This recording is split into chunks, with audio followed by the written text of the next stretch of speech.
नमस्कार दोस्तों, कहानी में नए आए हो ना, चैनल को सब्सक्राइब कर देना, वीडियो को लाइक कर देना। कहानी मैं सुनाता हूँ। दोस्तों, यह कहानी है मेरे गांव की, यानी कि मेरी। हमारे गांव में 2009 तक लाइटें नहीं थी। हमेशा यहाँ पर अंधेरा हुआ करता था।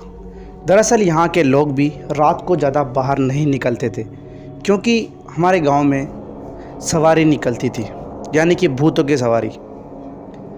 हमारे गांव में 2016 के अंदर लाइट आई है। उसके पहले की ये घटना है, और एक घटना मेरे को जब भी याद आती है मेरे को पूरा हिला देती है। दरअसल दोस्तों, बारिशों का समय था। उन समय बहुत ज़्यादा बारिश आ करती थी। तो मेरी मम्मी ने मेरे से कहा कि एक काम कर, तू सामान ले आ बाज़ार से। मैं करीब सामान लेने 6:30 बजे गया था। मेरे गांव से दुकान यानी कि बाज़ार थोड़ी 7-8 किलोमीटर दूर था, तो मैं वहाँ पर चला गया। मैंने सामान तो ले लिया, परंतु उसके बाद मेरे को वहीं पर ही बारिश आ गई। अब मैं बारिश के अंदर भीगना नहीं चाहता था। बारिश धीरे धीरे ज़्यादा ही हो रही थी। 7:30 बज गए, बारिश थोड़ी कम हुई। मैंने सोचा कि काम करता हूँ, बारिश को पूरा रुकने देता हूँ। तो जहाँ तक बारिश रुकी तब तक रात के 12:30 बज चुके थे। धीरे धीरे वो बाज़ार भी सुन्न हो रहा था। धीरे धीरे बाज़ार की सारी लाइटें बंद हो गई। अब मैं और मेरी साइकिल, हम दो ही थे, और मेरे हाथ में सामान तो मैंने साइकिल के पीछे रखा, और एक हाथ में टॉर्च जलाई और दूसरे हाथ में हैंडल था साइकिल का, और मैं चला रहा था साइकिल को। मेरे को क्या पता था कि मेरे साथ आज ये इतनी बड़ी घटना होने वाली थी। थोड़ी देर ही चला था कि मेरी किस्मत ने मेरा साथ देना छोड़ दिया। मेरी साइकिल का टायर फट गया। करीबन रात के 1 बजने वाले थे। मेरी हालत बेहतर ख़राब हो रही थी, क्योंकि अकेला, पूरा डर चारों तरफ और अंधेरा। मैंने सामान को लिया और टॉर्च ली। उसके बाद मैं आगे बढ़ने लगा। धीरे धीरे आगे बढ़ा तो मेरे कानों में किसी जैसे कोई बारात जा रही हो ऐसी आवाज़ सुनाई दी। मैं खुश हो गया, क्योंकि अब मेरे को कोई डर नहीं था। धीरे धीरे मैं आगे बढ़ा। जैसे ही वो बारात की आवाज़ धीरे धीरे बढ़ने लगी, थोड़ी देर बाद वो आवाज़ इतने पास आ गई कि जैसे मैं उसके पास ही खड़ा हूँ।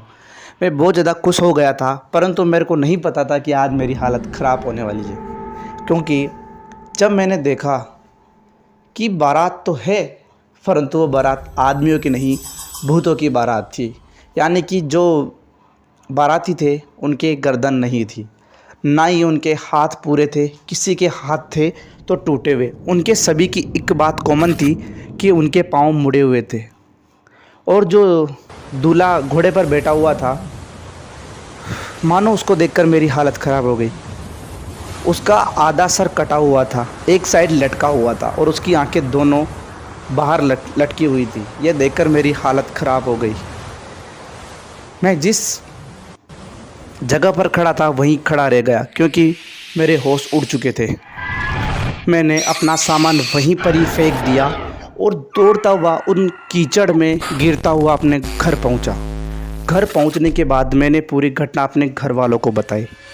कि मेरे पापा ने कहा, तेरे को तो कुछ नहीं हुआ ना?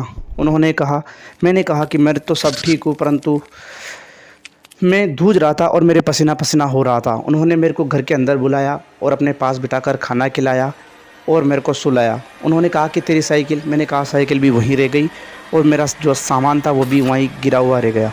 अगर अपनी किस्मत सही होगी तो सुबह उस जगह पर अपने को सामान मिल जाएगा और साइकिल भी मिल जाएगी। उनको मेरे को सुलाया और मेरे पास ही सो गए, ताकि मैं डर ना जाऊँ।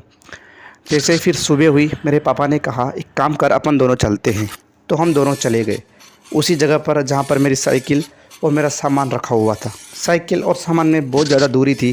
सबसे पहले हमको हमारा सामान वहीं मिल चुका था जहाँ पर मैंने गिराया था, और मेरी साइकिल भी मिल गई।